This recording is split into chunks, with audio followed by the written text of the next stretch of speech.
Allahu Akbar, Allahu Akbar. Bismillahirrahmanirrahim. Alhamdulillahi Rabbil Alamin. Wassalatu wassalamu ala Rasulihil Karim, amma ba'd. Magandang araw po sa inyo mga kapatid. Sinabi ng Allah sa Quran, chapter 16, verse 90, Surah An-Nahl. A'udhu billahi minasyaitanir rajim.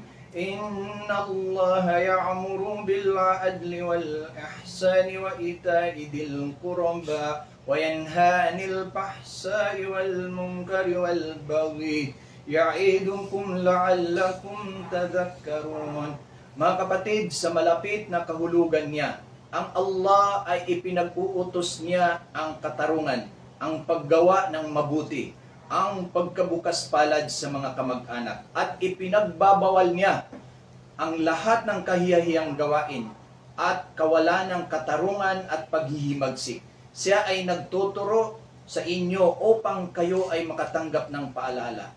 Mga kapatid, bilang lingkod bayan, tayo po ay magtulungan at magkaisa na manatili ang katarungan sa bawat komunidad, pamilya at sa mga trabaho natin. Dalasan po natin ang paggawa ng mabubuting gawain at sana wag maging madamot sa mga kamag-anak natin dahil ang lahat ay nagbabago at nawawala. Iwasan po natin ang lahat ng pinagbabawal ng Panginoon para tayo'y maging tunay na alipin na may takot sa nag-iisang tagapaglikha. Allahu Akbar, Allahu Akbar.